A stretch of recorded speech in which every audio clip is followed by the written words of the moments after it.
Weekly, where women's sports happens every day, but we talk about it twice a week this week. I'm Carolyn. And I'm Danielle. Women's Sports Weekly is a podcast where we discuss the latest news, explore interesting stories, and share our love for women's sports. Follow us on Instagram, YouTube, and TikTok at Women's Sports Weekly Pod. Follow us and rate us on Spotify and Apple Podcasts. Did you miss us? We are back covering March Madness for the second time this week. We promise we will get back to regularly scheduled programming, but let's get into these two great games. All right, Danielle, LSU number 3 takes on Iowa number 1. What a game. Iowa ended up winning this game 94-87. I feel like this was the long-awaited game that everyone wanted to see all season because, as a reminder, LSU Tigers won the national championship last year. There's been this ongoing drama that the media loves to shed light on between Angel Reese and Caitlin Clark all year. Just LSU versus Iowa in general. I just think it was a long-awaited rematch that everyone wanted to see. Two really great teams, two teams with star players on it.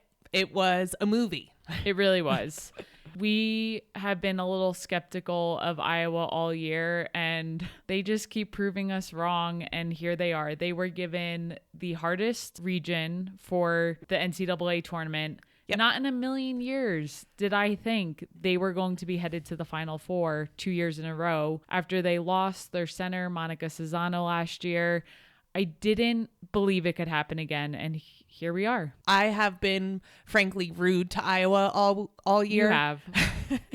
And they're proving me wrong. They're hitting a stride right now that is scary. It is scary if you're a South Carolina fan. Granted, South Carolina plays NC State, and we'll get into that. Going into the game, I was thinking about it earlier in the day, and I said, if Caitlin Clark starts off hot, they're going to win. I also thought if she came out pissy, there's been games where I think the pressure has gotten to her and she has complained a lot and you could just see it all over her face. You see her dad in the stands yelling at her to stop. I was like, if she comes out like that, they're not winning. That was my initial feeling. Well, she came out and hit a 3 less than 30 seconds, probably less than 20 seconds into the game. And I, right then and there, I was like, oh boy, here we go. In the first quarter, Iowa in general just started off very hot. Then LSU started to pick it up on defense. So it was really back and forth.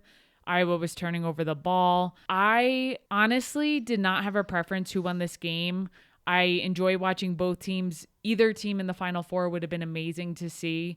But my heart rate was up so high during this game, and I didn't even care who won. It was just a really exciting day for women's sports. It really was. Everyone was talking about it. Everyone was excited, and as they should be. These are two great teams. Even Travis Scott tweeted that it was the illest day in women's sports history. And you know what? He wasn't wrong. It was definitely the most lit Monday I've ever had.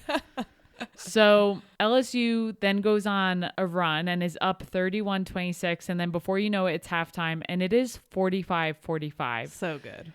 Flage, to tie it up right before the half ends, made this amazing spin move to the middle and just laid it up. Her tournament this year has just been incredible. So then we go into the third quarter. Who comes out hot? Caitlin Clark starts off with 3 deep contested threes to start the third. Haley Van Lith, a player on LSU who was a former player for Louisville, who I think has really been having a tough year, was guarding Caitlin Clark. And after the one shot, she just threw her hands up in the air like, I don't know what to do. I understand why they put Haley Van Lith on her, and I thought they could have relied on Poa. LSU could have relied on Poa. Or Flage Johnson. Earlier. Yeah. It was an interesting matchup.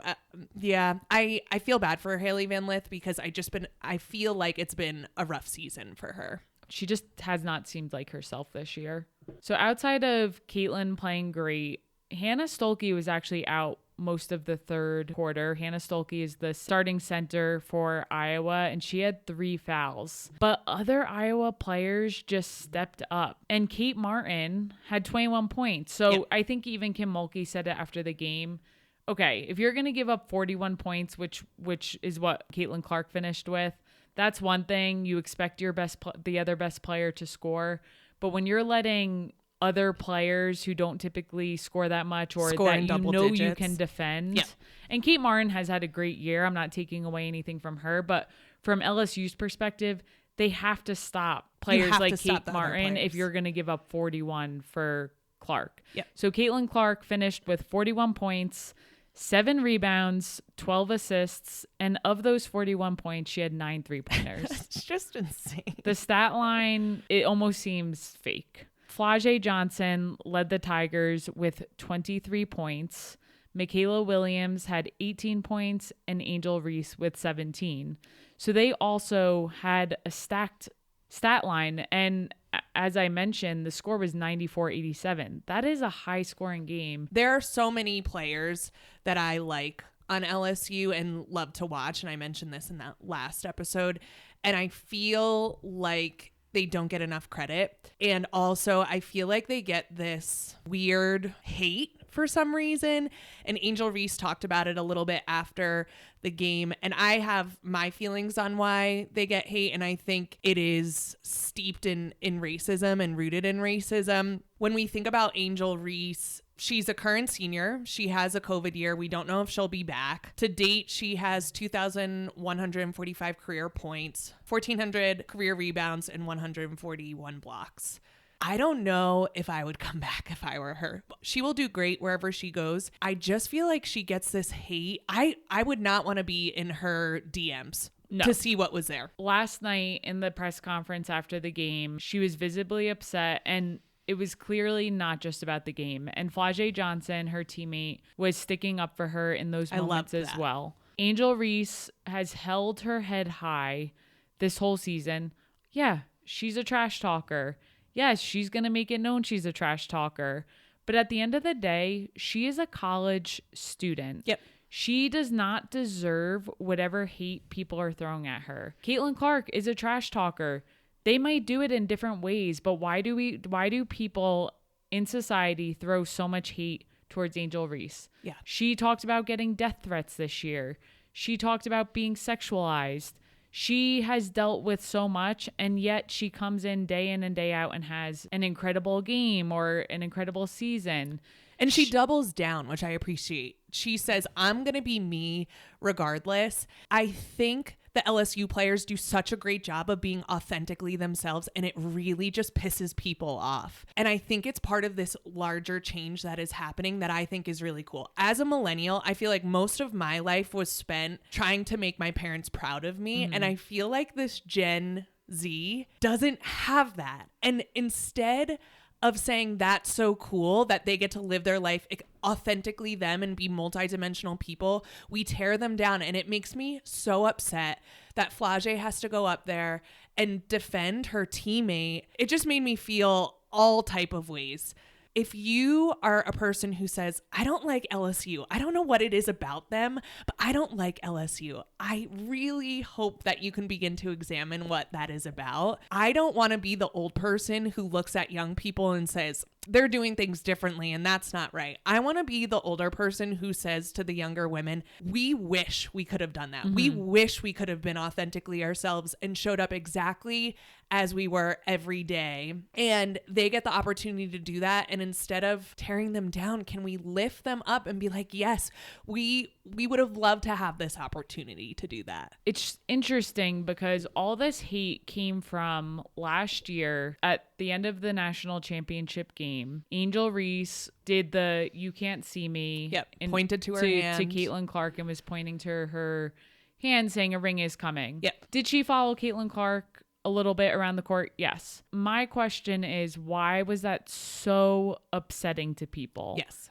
Caitlin Clark is okay. She does not need the world defending her. Mm-hmm. She's doing just fine. Whenever she talks trash, I feel like it's just perceived in a very different way and yes. people love it. Regardless of how it's handled, at the end of the day, these are two college students. Yes. Angel said it herself. Whatever happens in the lines of the court, I don't have friends on this court. Yep. She is a competitor through and through. We should celebrate that, to your point. Whether she comes back or not, definitely would like to give kudos to Angel Reese on an amazing college career. Yes. She had 2 years at Maryland, and then she transferred over to LSU.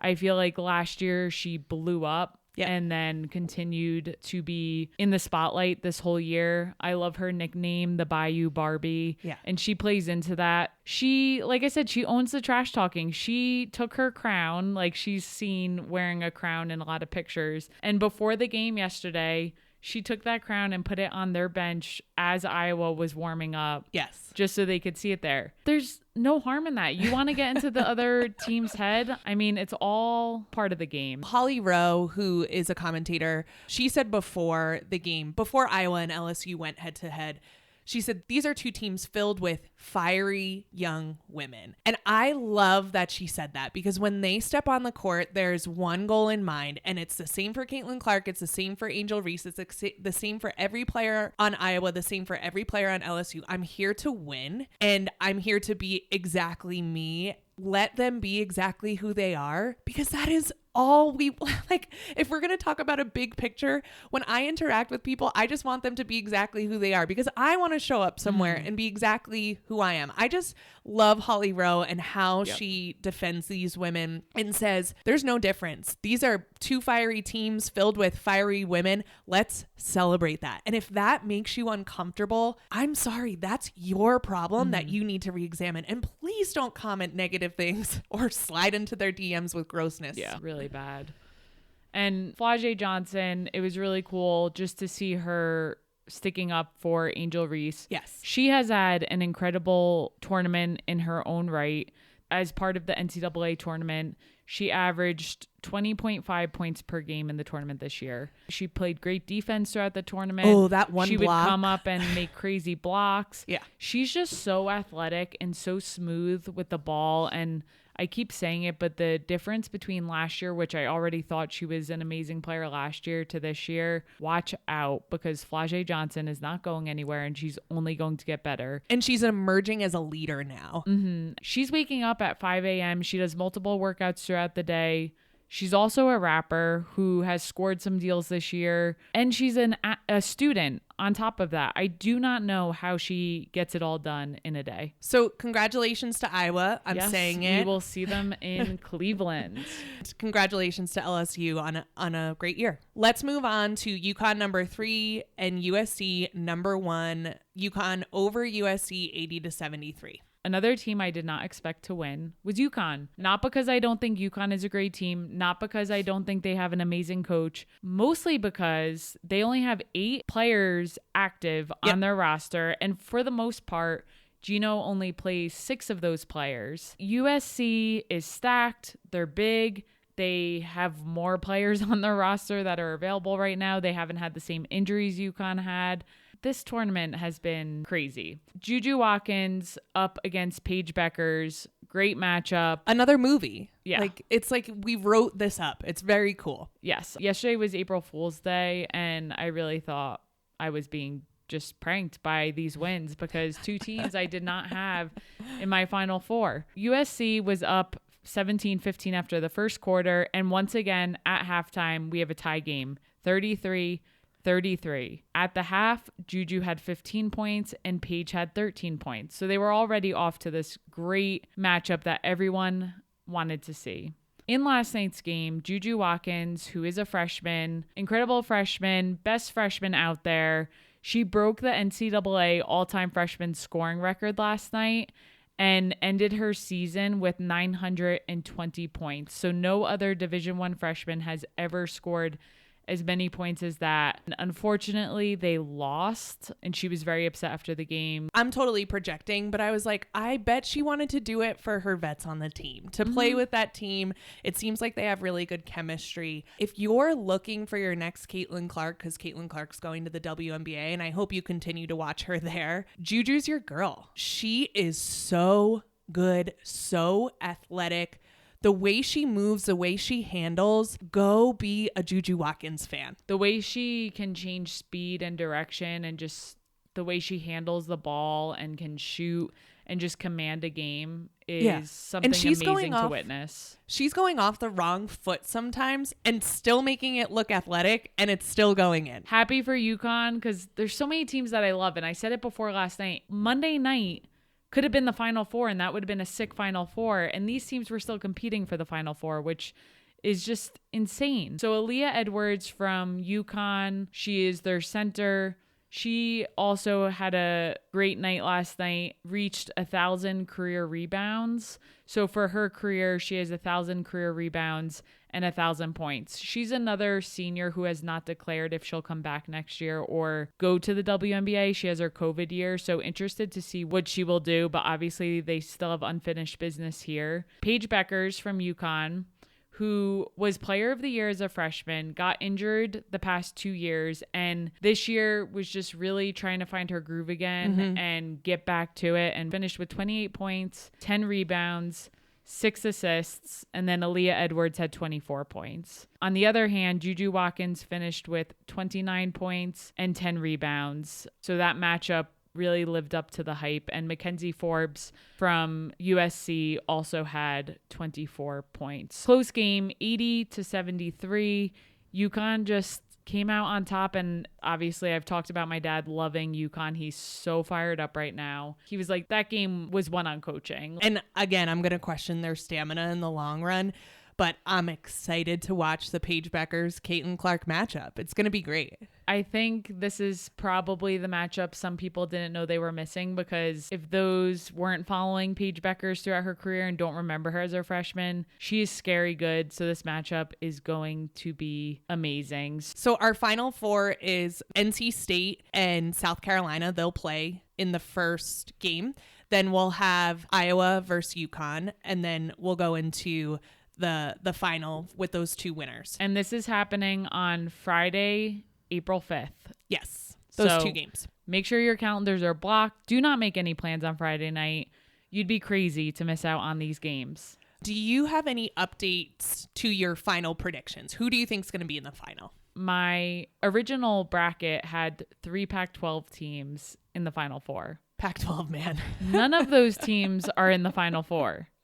The only team that I had in the Final Four that is still in the Final Four is South Carolina. Wow. What I think is going to happen, and I'm scared to even say this because obviously my picks are trash. I think South Carolina will beat NC State. I just don't think UConn has it in them to beat Iowa. I could be wrong. I didn't think they were going to get this far, so who knows? It's going to be a great matchup. Your dad's not going to like that pick. I know, but after seeing Caitlin Clark last night, again, just coming out over and over, she tells Holly Rowe she doesn't get nervous before games. She said she slept like a baby the night before. Yeah, she slept great. She was just waiting for the game to start. Like, the only annoying part was that she had to wait all day for the game to start. If I have a work presentation, I'm not sleeping the night before. This is the difference, right? This is the difference between elite athletes and us regular people. I just don't sleep normally for God knows what reasons. And yeah, can't even imagine. So I do think we're going to see another long-awaited matchup, Iowa versus South Carolina. Iowa beat South Carolina last year in the Final Four. Yep.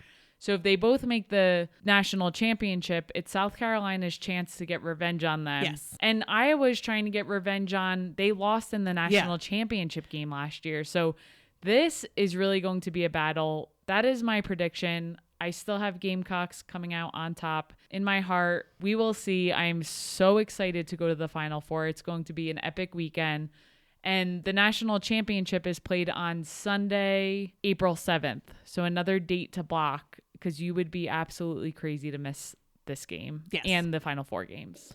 What about you? I also think it's going to be Iowa, South Carolina in the final, and I want it to happen. I want it to happen because it's the story everyone wants. Mm-hmm. South Carolina's on a revenge tour with their perfect season.